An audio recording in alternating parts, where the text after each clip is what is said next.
ओ तेरी अखियां है जादू भरी, ओ तेरी अखियां है जादू भरी।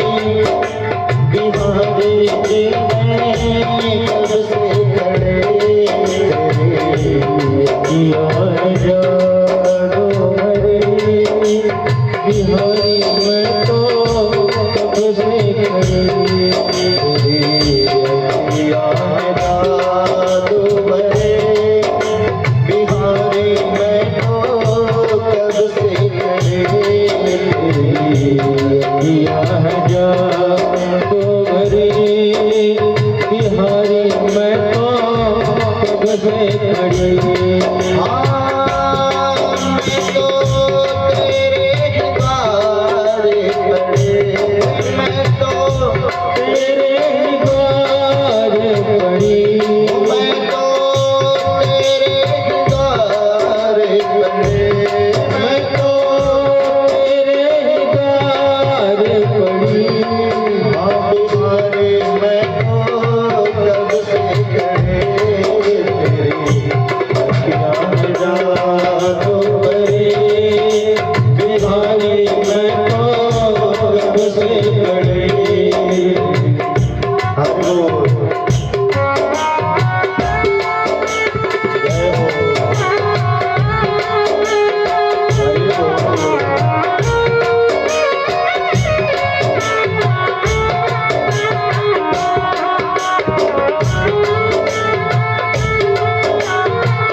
सभी लोग ताली बजाओ।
बिहारी मैं तो कब से खड़े अखियाँ जादू भरे बिहारी मैं तो कब से खड़े अखियाँ जादू भरे बिहारी मैं तो कब से खड़े अखियाँ जादू भरे बिहारी मैं तो कब से खड़े।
कल हम लोगों ने महाराज मनु के छोटे सुपुत्र उत्तान का के संपूर्ण वंशज की कथा को श्रवण किया। अब तानपाद जी के बड़े पुत्र जिनका नाम श्री प्रियव्रत जी महाराज है, इन्हीं प्रियव्रत जी महाराज के पुत्र आगनिद्र हुए। आगनिद्र के बेटा नाभि हुए। नाभि के पुत्र भगवान ऋषभदेव हुए, जो भगवान के 8वां अवतार माने गए। जैसे हम लोगों के सनातन धर्म में भगवान का 24 अवतार माना जाता है। आप लोग बिल्कुल शांति बना करके विराजिए। उसी तरह से जैन धर्म में 24 तीर्थंकर माने गए हैं। नारायण भगवान ऋषभदेव के 100 पुत्र थे। और देखिए, किसी भी सदगृहस्थ के यदि पुत्र पुत्रियां हो महाराज, तो समय पर पुत्रों को उपदेश भी करना चाहिए, शिक्षा देनी चाहिए। आप लोग बैठ करके कथा को सुनिए। एक बार भगवान ऋषभदेव ने 100 पुत्र को अपने पास बैठा लिया और 100 पुत्र को बैठा करके भगवान ऋषभदेव उपदेश करने लगे कि पुत्रों, जानते हो यह मनुष्य का शरीर क्यों मिला है? कि हाँ पिताजी। कि किस लिए? कि पिताजी पहले तो बाल्यावस्था में खूब पढ़े लिखे, बड़ा होकर के खूब धन संपत्ति कमाए, अच्छे संतान को उत्पन्न करे और रात्रि में सुख पूर्वक शयन करे। तो भगवान ऋषभदेव ने कहा, पुत्र इसलिए नहीं मिला। तो किस लिए मिला? कि नायम देहो देह भाजा नृलोके कष्टान कामा नरहते बिड़भुजा में तपो दिव्यम पुत्र कायेन सत्वम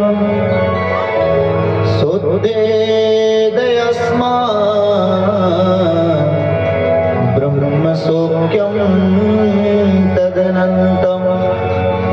रामविलास के पिताजी, रामविलास सिंह। हाँ, रामविलास सिंह के पिताजी। ये श्रीमान रामविलास सिंह जी के पिताश्री के द्वारा ठाकुर जी के चरणों में 100 रुपए का दान आया है। भगवान इनका कल्याण करें और सदैव इन्हें आनंदित रखें। तपो दिव्यम पुत्र कायेन सत्वम सुदेदयस्मा ब्रह्म सौख्यम तदनंतम। पुत्रों, यह शरीर किस लिए मिला है? इस मृत्यु लोक में यह मनुष्य शरीर दुखमय विषय भोग प्राप्त करने के लिए ही नहीं है,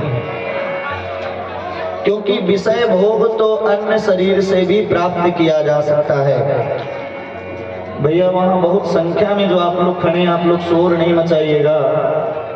जिनका कार्य है आप लोग वहां रहिए, न तो शांति पूर्वक आकर के कथा पंडाल में बैठे हैं।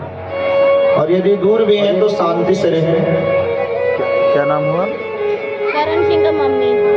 ये करण सिंह जी की माता जी की ओर से ठाकुर जी के चरणों में 100 रुपए का दान आया। भगवान उनका कल्याण करें। क्योंकि पुत्र, अरे विषय भोग की प्राप्ति तो सूकर आदि योनियों में भी किया जा सकता है, लेकिन मनुष्य शरीर किस लिए मिला है? मनुष्य शरीर मिला है ब्रह्मानंद प्राप्ति के लिए, खूब भगवान का भजन करने के लिए मनुष्य का शरीर मिला। क्योंकि हरि तुम बहुत अनुग्रह कीनो। गोस्वामी जी कहते हैं कि हे हरि, आपने बहुत अनुग्रह किया, बहुत कृपा किया, तब यह मनुष्य शरीर हमने प्रदान करी। भगवान ने पूछा कि हमने तुम्हारे ऊपर क्या कृपा कर दिया? तुलसीदास जी कहते कि साधन धाम विविध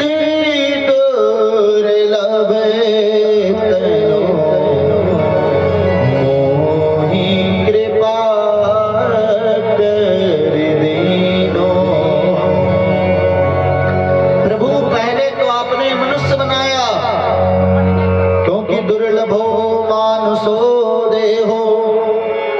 और प्रभु केवल आपने मनुष्य नहीं बनाया, मनुष्य के साथ साथ आपने साधन करने के लिए शरीर में शक्ति भी प्रदान करी।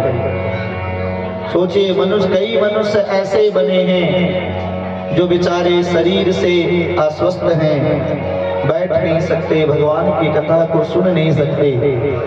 आपने हमें मनुष्य बनाए, कोई कृपा नहीं है। मनुष्य के साथ साथ आपने हमें ऐसा शरीर प्रदान करे कि जिस शरीर के द्वारा आपकी कथा को हम श्रवण कर सकें। तो साधन धाम विविधि दुर्लभ तनु, मोहि कृपा कर दीनो। जो देवताओं के लिए भी दुर्लभ मानव शरीर है, वह शरीर आपने हमें प्रदान करे। किस लिए? अपने भजन के लिए, अपने सत्संग के लिए। इसलिए देहि नाम क्षण भंगुरा। भैया, ये सत्संग करने के लिए मनुष्य का शरीर मिला है।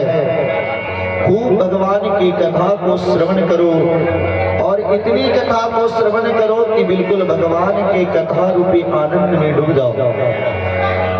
जिसका मन भगवान की कथा में नहीं लगे, मानिए कि भगवान उसको संसार में दे करके ठग लिए, तो भगवान कहते सुनो भैया, तो कैसे भगवान की कथा प्राप्त होगी कि महत् सेवाकार माहुर विमुक्ते। ये भोजन वजन का जो कार्यक्रम है ना, कथा से पहले समाप्त कर दिया गया, क्योंकि भोजन और भजन एक साथ नहीं चल पाता। या तो भोजन ही करिए, उसके बाद कथा को प्रारंभ करिए, या कथा के बाद भोजन का कार्यक्रम रहने दीजिए। नारायण महत् सेवां द्वार माहुर विमुक्ते, तमो द्वारम योसिता संगे संगम, महान तप्ते समचित्ता प्रशांता, विमन्यवा सुहृदा साधवोए। भगवान की प्राप्ति कैसे होगी, मुक्ति की प्राप्ति कैसे होगी? तो महत् पुरुषों की सेवा करिए, जो भगवान के भक्त हैं। देखिए, हमें आईएएस और आईपीएस वही बना सकता है जो खुद उतना पढ़ा लिखा हो। हम किसी अनपढ़ के पास जा करके और उसे अगर डिग्री लेना चाहें, आईएएस के कंपटीशन को निकालना चाहे तो नहीं निकाल सकते। उसी तरह से भगवान की प्राप्ति वही करा सकता है जो भगवान के बारे में जानता है। तो भगवान के बारे में जानने वाले कौन हैं? महत् पुरुष लोग। इसलिए महत् सेवां द्वार माहुर विमुक्ते। महत् पुरुषों की सेवा पिताजी कैसी है? वह मुक्ति के द्वार को प्रशस्त करने वाला। जो मुक्ति के पिपासु हैं वो महापुरुषों की संग करें, और जिनको नर्क जाना है तमो द्वारम योसितां संगे संगम। जो विषयानंद पुरुष के साथ में रहते हैं, कामियों के साथ में रहते हैं, उनके लिए नर्क के मार्ग का प्रशस्तीकरण हो जाता है। क्योंकि संत संग अपवर्ग करा, कामी भव कर पंथ। संतों का संग कैसा माना गया है? मुक्ति का द्वार, मोक्ष का द्वार माना गया है। और कामियों का संग कैसा माना गया है? नरक का द्वार। तो संत किसे कहते हैं? भगवान ऋषभदेव के पुत्रों ने पूछा, तो महान तस्ते समचित्ता प्रशांता। पिताजी महापुरुष वो हैं जो समान चित्त हैं, कभी भी उनके मन में उद्विग्नता नहीं उत्पन्न हो, क्षोभ उत्पन्न नहीं हो, जो परम शांत हो, समुद्र के समान शांत हो, जिनके अंतःकरण में किसी प्रकार का क्रोध नहीं हो, जो सभी के हित की चिंता करते हों और जो सदाचार संपन्न हो, ऐसे संतों का लक्षण बताया गया।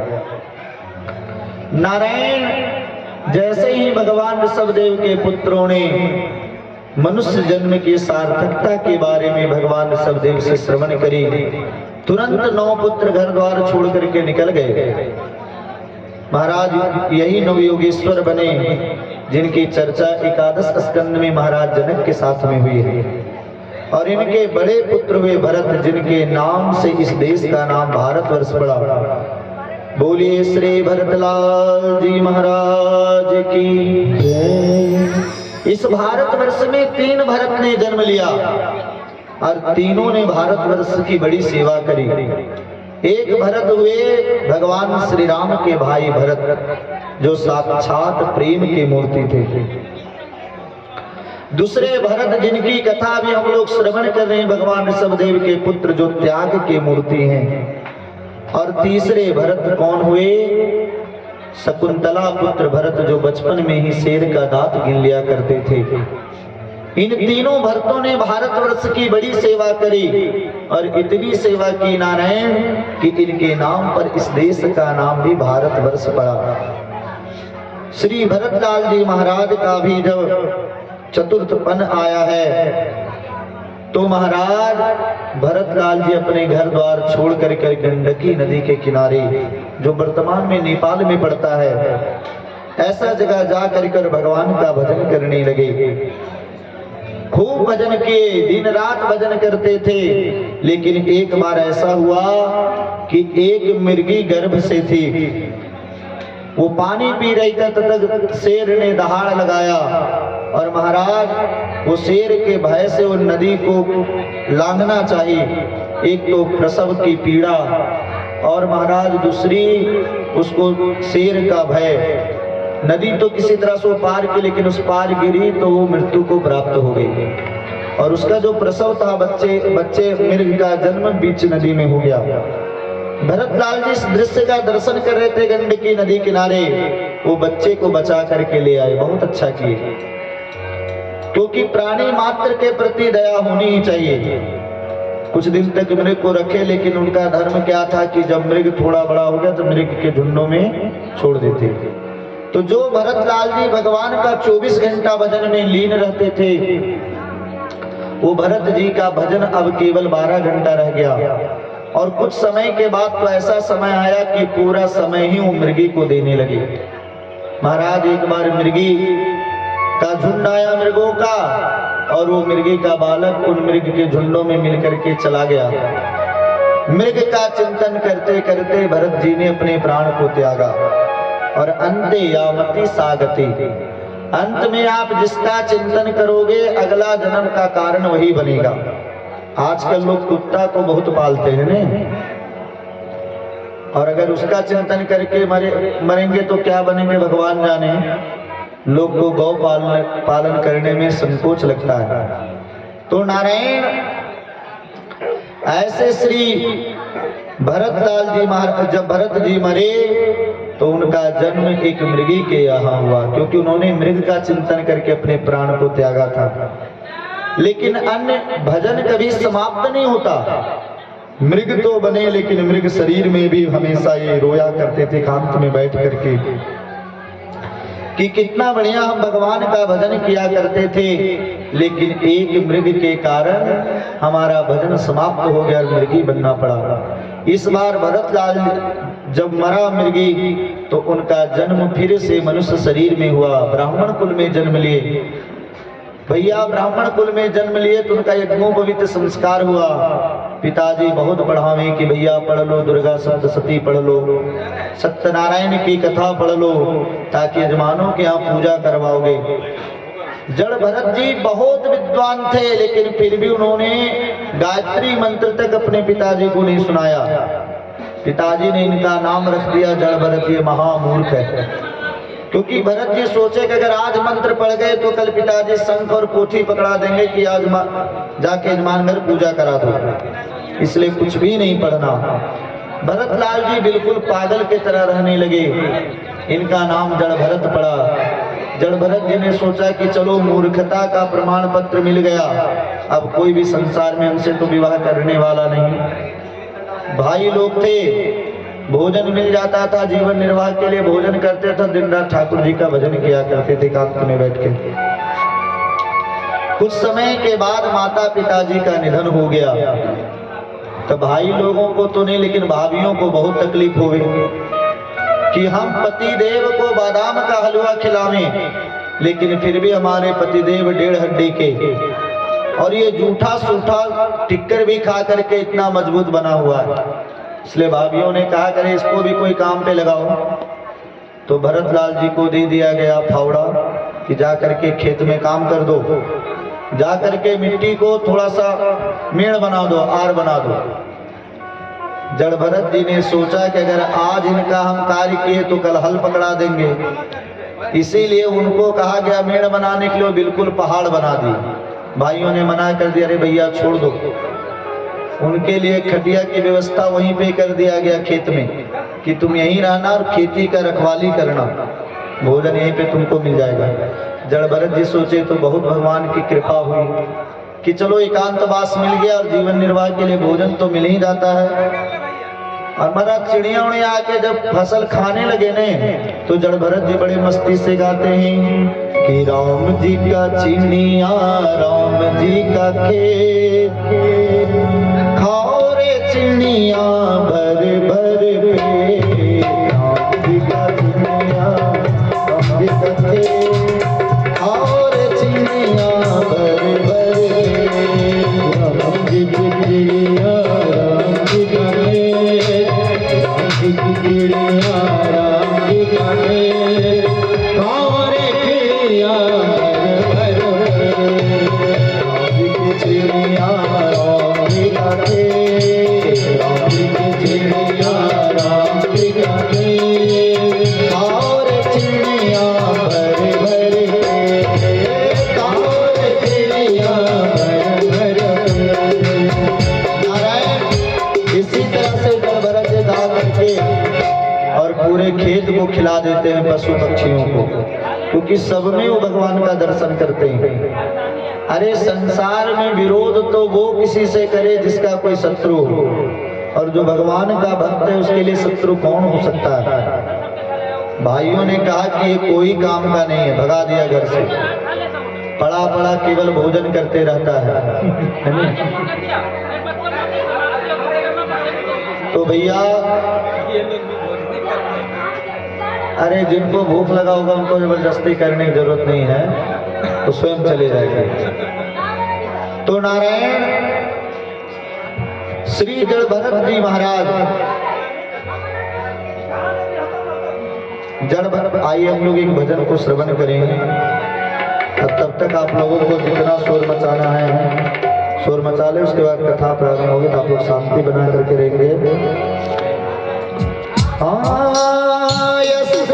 आँखों में है उनको भी पी रहा हूँ, और जुदाई का जहर पी पी कर फिर भी जिए जा रहा हूँ। और देखिए भगवान का नाम सबसे सुपर होता है, भगवान का नाम सबसे सुपर होता है, लेकिन भगवान उसी का सुनते जिसका दोनों हाथ ऊपर होता है। इसलिए ऊपर उठा के ताली बजाना है। अरे मुरलिया वाले रे सावरिया प्यारे रे, मुरलिया वाले रे सावरिया प्यारे रे, ओ मेरा दिल कुर्बान सावरिया प्यारे रे, मेरा दिल कुर्बान मुरलिया वाले अब तो हो जा।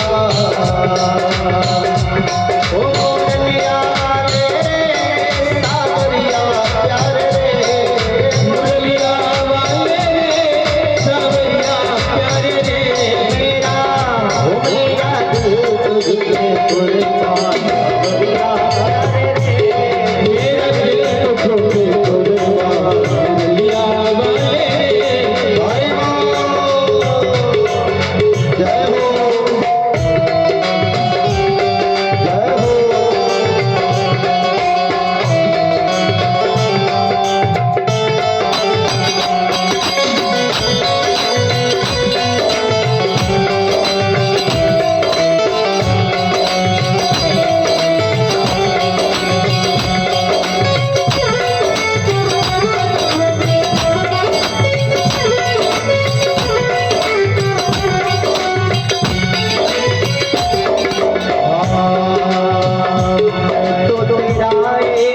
दीदार चाहूं, मैं तो तेरा एक दीदार चाहूं। अरे दीदार के काबिल तो कहाँ तेरी नजर है, हाँ दीदार के काबिल तो कहाँ तेरी नजर है। और ये तेरी हिदायत है कि नजर तेरा किधर है। हाँ मैं तो तेरा एक दीदार चाहूं, मैं तो तेरा एक दीदार चाहूं। दीवाना तेरा तेरा प्यार चाहूं, दीवाना तेरा तेरा प्यार चाहूं। दीवाना तेरा तेरा प्यार चाहूं, दीवाना तेरा तेरा प्यार चाहूं। ओ मोरिया वाले सावरिया प्यारे रे, मुरलिया वाले रे सावरिया प्यारे रे। ओ मोरिया वाले सावरिया प्यारे रे, मुरलिया वाले रे सावरिया प्यारे रे। ओ मेरा दिल तुझे कुर्बान किया प्यारे रे, मेरा दिल तुझे कुर्बान, मुरलिया वाले मेरा दिल तुझे कुर्बान।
देखी है जब से ये तस्वीर तेरी, देखी है जब से तस्वीर तेरी।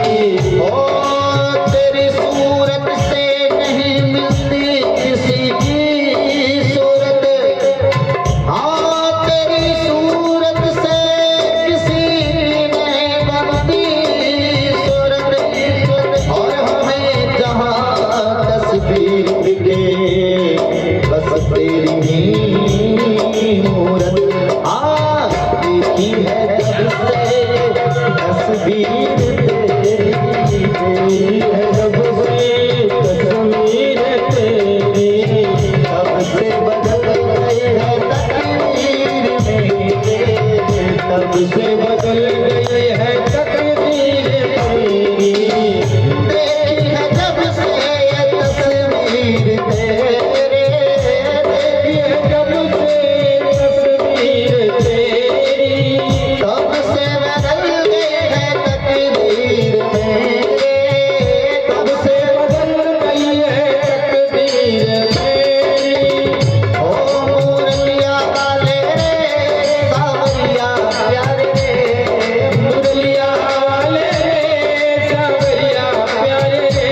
ओ मुरलिया वाले सावरिया प्यारे रे, मुरलिया वाले रे सावरिया प्यारे रे। ओ मेरा दिल तुझे कुर्बान सावरिया प्यारे रे, मेरा दिल तुझे कुर्बान, मुरलिया वाले रे। अब तो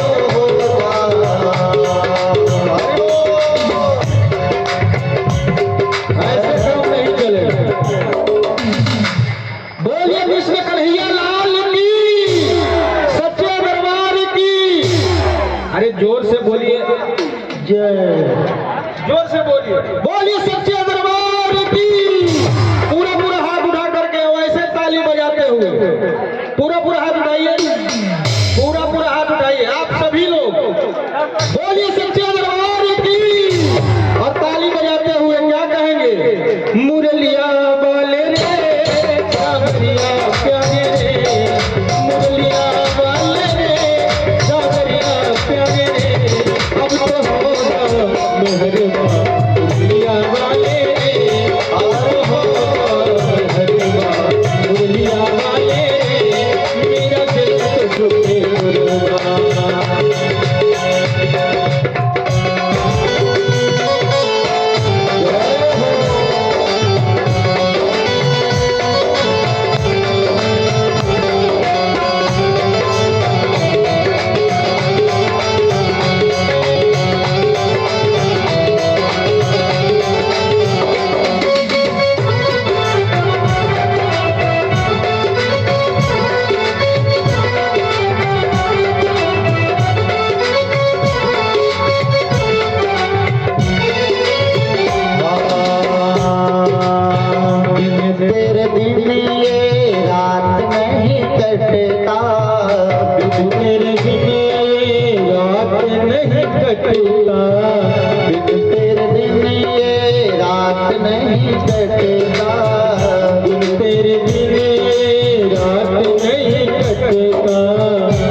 मुलाकात न हो।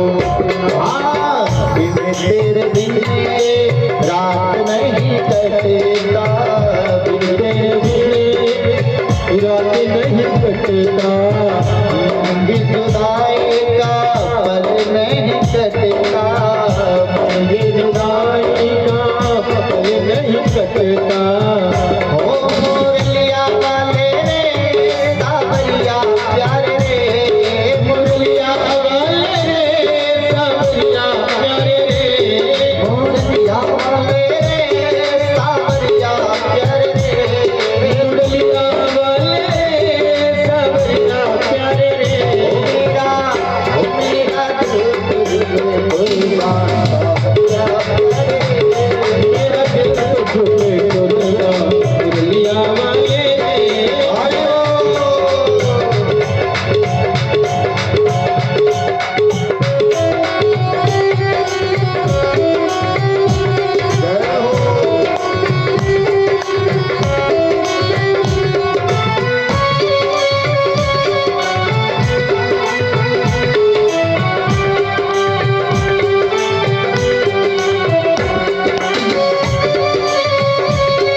भगवान की।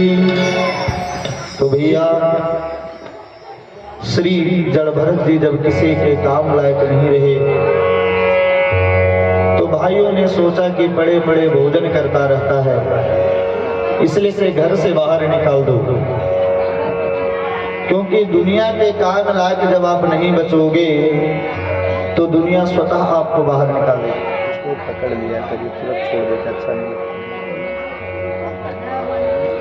तो नारायण आज से जड़ भरत जी महाराज को जो भोजन मिलता भी था जूठा सूठा वो भी बंद हो गया।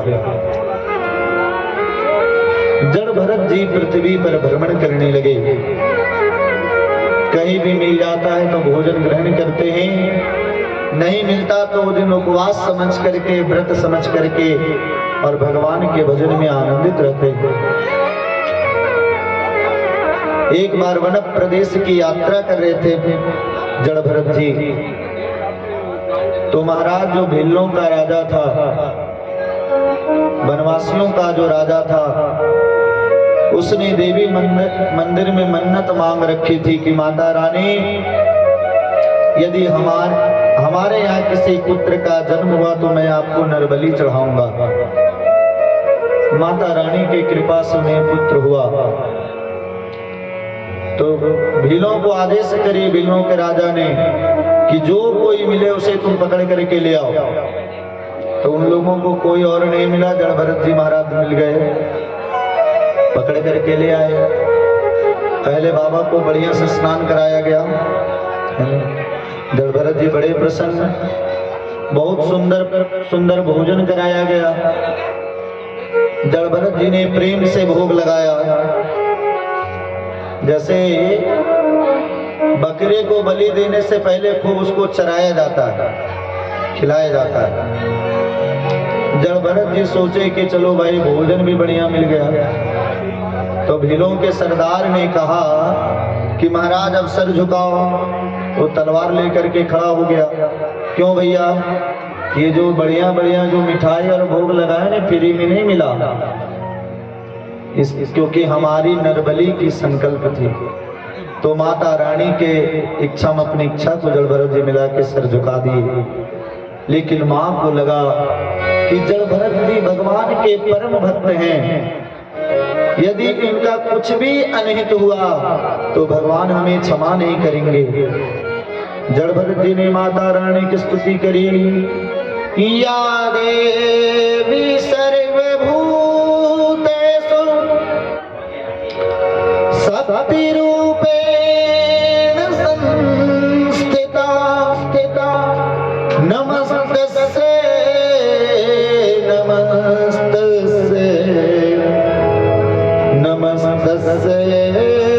नमो नमः। इस स्वरूपा मां, मैं आपके चरणों में प्रणाम करता हूँ। देवी जो उचित हो आप कार्य को करिए। और जब इस प्रकार से जड़ भरत जी के द्वारा माता रानी की स्तुति की गई तो माता रानी उस प्रतिमा से उत्पन्न हो गई। उपेंद्र सिंह, ये श्रीमान उपेंद्र सिंह जी के द्वारा भागवत भगवान के चरणों में पूरे 1000 रुपए का दान आया है। आप सभी लोग ताली कम से कम बजा दें, बोलिए भक्त वत्सल भगवान की। देखिए, अचानक जो घर आए उसे मेहमान कहते हैं। अचानक जो घर आए उसे मेहमान कहते हैं। और लुटाए दान में जो धन उसे धनवान कहते हैं। धन की शोभा दान करने से है। और आज तो भगवान का जन्म है ना सुन बाबा, आज तो विशेष भी मिलेगा। तो नारायण श्री जड़ भरत जी के द्वारा जब माता रानी की स्तुति की गई, मां खड्ग लेकर के प्रकट हुई और जो भील जड़ भरत जी का बलि देते, माता रानी ने पूरे मंदिर के दृश्य को बदल दिया, सभी भीलों का बलि चढ़ाया। कुछ देर के बाद जब जड़ भरत जी अपने सर को उठाए, वहां का वातावरण देखे, माता जी के चरणों में प्रणाम के आगे की यात्रा करने लगे। तो महाराज उसी समय सिंधु सोबिर देश का एक राजा था जिनका नाम रहुगण था। तो राजा सत्संग के लिए जा रहा था कपिल मुनि के आश्रम में। तो कहार लोग जो उसके पालकी ढोने वाले थे, उसमें से एक कहार बीमार पड़ गया, क्योंकि पहले इतनी गाड़ी वाहन आदि की सुविधा थी नहीं। तो राजा ने कहा कि राजा के लिए सभी प्रजा राजा के लिए सेवक के ही समान होते, इसलिए जो मिले उसको पकड़ करके ले आओ। कहारों को और कोई नहीं मिला, उनको मिल गए जड़ भरत जी। जड़ भरत जी को बुलाया, ए बाबा जी लग जाओ, अरे महाराज का पालकी है। बाबा कभी जीवन में पालकी नहीं ढोए थे, रख दो भैया कंधे पर। अब महात्मा लोग नीचे चलते हैं तो सब देखते हुए चलते हैं कि कहीं कोई चीटा चीटी पैर के नीचे नहीं पड़ जाए, और कहीं कोई चीटा चीटी दिखे तो बाबा जी कूद जाए। अब सोचिए पालकी ढोने वाला अगर कूदे तो पालकी में बैठे हुए व्यक्ति की क्या दशा होगी। रहुगण का सर टकराया पालकी में, महाराज सेवकों को डांटने लगा, कहारों को, मूर्ख कहीं काम के, तुम लोग इतने खाते पीते और तुमको पालकी भी ढोने नहीं आता। तो कहारों ने बोला, महाराज हम लोगों की कोई गलती नहीं है, ये जो अभी अभी लगा है ना यही कूद जाता है। राजा बोले, भैया सही से चलो। जड़ भरत जी तो अपने मस्ती में फिर चलने लगे। फिर कुछ देर गए, फिर उनको कोई चीटा चीटी दिखा, फिर कूद गए। अब तो राजा को बहुत क्रोध आ गया। राजा ने कहा कि तुम बड़े हठी हो, तुमको भय नहीं है, तुम्हें पता है तुम किसका पालकी ढो रहे हो। मैं सिंधु सोबिर देश का राजा हूं, मैं तुम्हें अभी प्राण दंड दे सकता हूं, जो महात्मा आज तक जीवन में कभी नहीं बोला। इससे पूर्व जड़ भरत जी ने कभी नहीं बोला था, लेकिन आज बोले तो ऐसा बोले कि महाराज भागवत का ये प्रसंग प्राण ही बन गया। जड़ भरत जी ने सोचा कि आज तक मैंने कभी नहीं बोला, लेकिन राजा सत्संगी है, राजा भगवान की कथा का बहुत प्रेमी है, और महाराज जिसका भार किसी संत ने ढोया अगर उसको भी नरक हो जाएगा, क्योंकि इसके बोलने नहीं बोलने समारोह पर कोई फर्क पड़ने वाला नहीं है। लेकिन ये अगर हमको गाली देगा तो संत का इसके द्वारा अपराध बन जाएगा, और भगवान इसके भक्ता अपराध को क्षमा नहीं कर पाएंगे। इसलिए आज पहली बार जड़ भरत जी ने बोला, और ऐसा बोला महाराज कि रहुगण का कल्याण हो गया। त्वयोदितं व्यक्तमभि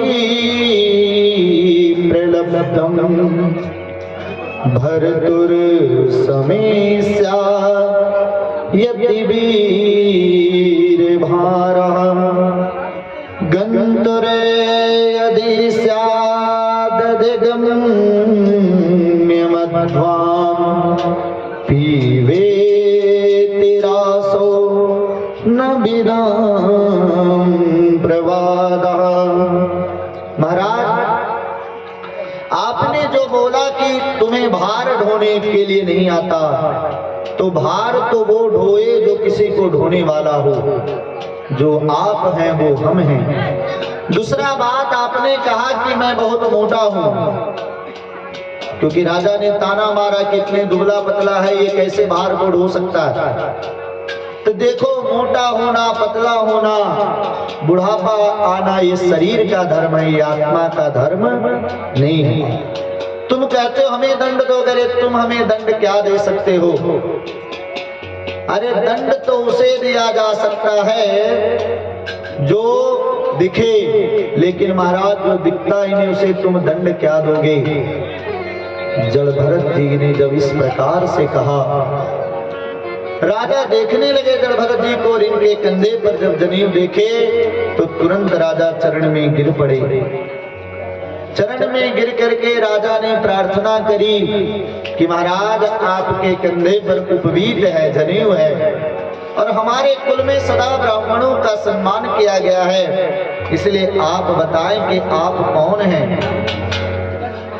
भैया पीछे जो भी आप बना रहे हैं शांति से बनाइए, क्योंकि कथा है, कथा में शांति आप लोग बनाए रखें।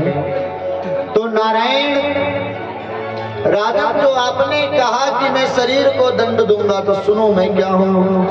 अस्थूल्यम कार्श्यम व्याधयादयश्च क्षुदृढ़ भयं कलरक्षा जराचा निद्रारतिर्मन्युरहं मदाशुचो देहि निदात हिमेन संति।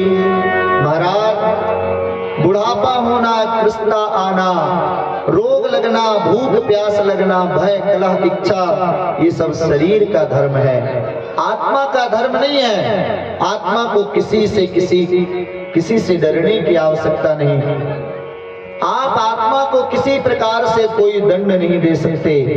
तब जड़भरत जी को परिचय पूछे रघुगण ने कि महाराज आप कौन हो, आप अपना परिचय दो। कसम निगूढ़ चरसी जाना बिभर्षि सूत्रम कतमो वधूता कस्यासि पुत्ररत इहापिकस्मात्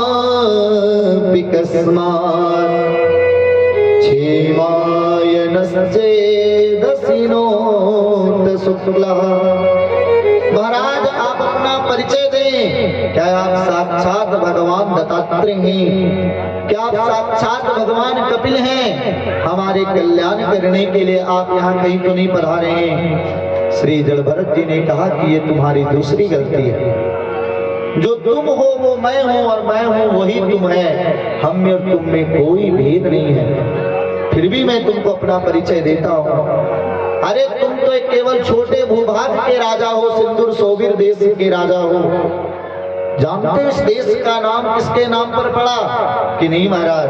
कि भरत। और अहम पुरा भरतो नामा राजा विमुक्त दृष्ट श्रुत संग बंदा आराधनम भगवत ईहमानो मृगो भवम मृग संगादतार्ता। राजा इस संपूर्ण भूमंडल पे मैं एक समय राज करता था, मैं राजा बना। अंतिम समय में मैं वनवास गया, लेकिन थोड़ा सा अंतिम समय में गलती होने के कारण, मृग का संग होने के कारण, जो दिन रात भजन करने वाला भरत था उसको मृग बनना पड़ा। और इस जन्म में देख रहे हो मैं पागल बन करके संसार में विचरण कर रहा हूँ। इसलिए राजा ने कभी भी मन के ऊपर भरोसा मत करो, मन कभी भी धोखा दे सकता है। और महाराज यहाँ पर भारतवर्ष की बड़ाई की गई। हम लोग बहुत सौभाग्यशाली हैं जो हमारा जन्म भारत की भूमि पर हुआ। अहो अनीसा किमकार शोभनम प्रसन्नेषां श्रीदुत स्वयं हरि। ये बहुत सौभाग्य की बात है। देखिए भगवान जब बहुत प्रसन्न होते हैं, जब भगवान की बहुत कृपा होती है, तब जीव का जन्म भारतवर्ष में होता है। इस भारत की भूमि को कर्म का भूमि माना गया है। आप अमेरिका में जन्म लेते, ऑस्ट्रेलिया में जन्म लेते, चीन में जन्म लेते, ब्रिटेन में जन्म लेते तो आप वहां भोग कर सकते थे, लेकिन कर्म करने के लिए तो भारतवर्ष में ही जन्म लेना पड़ता था। जहां पर जन्म लेने के लिए हम सूर्यगण जहां जन्म को, देवता भी तरसते हैं भारत में जन्म लेने के लिए। करते जतन हजारों प्रयत्न करते ताकि भारतवर्ष में मेरा जन्म हो सके। और तहाँ जन्म हरि नहीं बजे, इन्हें सबे धिक्कार। इस भारतवर्ष की भूमि पर जन्म लेकर के भी जो भगवान का भजन नहीं करता वह जीव अभागा है। एक महापुरुष ने कहा कि मैं मर जाऊं तो सिर्फ मेरी इतनी पहचान लिखना, मैं मर जाऊं तो मेरी सिर्फ इतनी पहचान लिखना। अरे मेरे माथे पर मेरा जन्म स्थान लिखना। ना दौलत पर गर्व करते हैं, ना शोहरत पर गर्व करते हैं, ना दौलत पर गर्व करते हैं, ना शोहरत पर गर्व करते हैं। अरे किया है भगवान ने भारत में पैदा, इसलिए अपनी किस्मत पर गर्व करते हैं। कम से कम आप लोग ताली तो बजा लीजिए। हम लोग बहुत सौभाग्यशाली हैं, जिस सौभाग्य के कारण भगवान ने हमको भारतवर्ष में जन्म दिया, जिस भूमि पर भगवान राम कृष्ण के पारार बिंद पड़े, जहां पर भगवान राम कृष्ण ने ताता थैया करके नाच नृत्य किया महाराज। इसीलिए अन्य देशों में भगवान के दूतों का अवतार होता है, चाहे वो ईसा मसीह हो, चाहे अन्य धर्म के हो, लेकिन यहाँ पे साक्षात नारायण का अवतार होता है। तो प्रसन्न ऐसा सुध स्वयं हरि, भैया जब हरि खूब प्रसन्न होते हैं, जब भक्त पर रीझ जाते हैं, तब जीव को भारतवर्ष में जन्म देते हैं। आइए हम लोग एक देश गीत का गान करें कि भारतवर्ष के सौभाग्य क्या है। कि है प्रीत जहाँ की रीत सदा, है प्रीत जहाँ की रीत सदा, मैं गीत वहाँ का गाता हूँ। भारत का रहने वाला हूँ, भारत की बात सुनाता हूँ।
समय चीन ने भारत के छल पूर्वक कई भूभाग के जीत लिया अक्साई चीन के रूप में।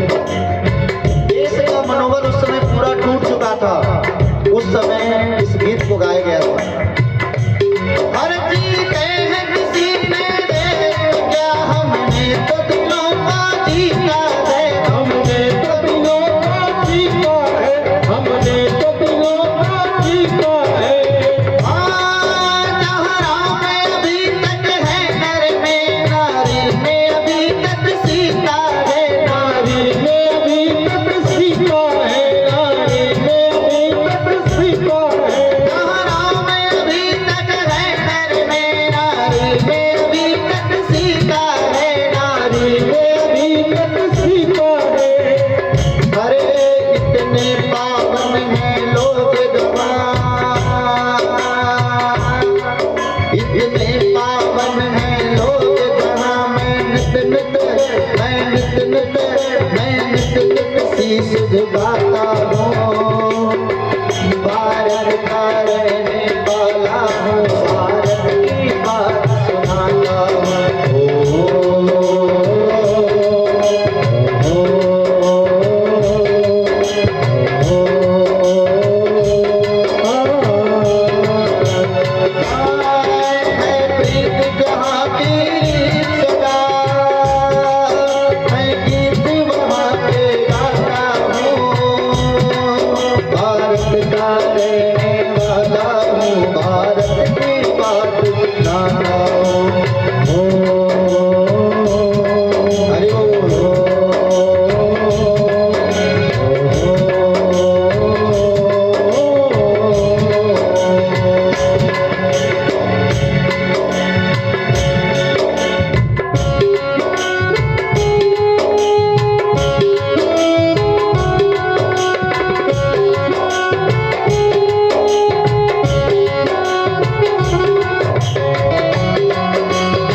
पृथ्वी पर जन्म लिए, जहाँ जन्म लेने के लिए देवता लोग भी लालायित रहते थे। तो कहम अनीसा किम इस भारतवर्ष की महिमा मुक्तकंठ देवता लोग भी गान किया करते हैं। नारायण यहाँ भारतवर्ष की प्रशंसा करके फिर अजामिलोपाख्यान का वर्णन किया गया। सप्तम स्कंद में प्रश्न करते हैं राजर्षि परीक्षित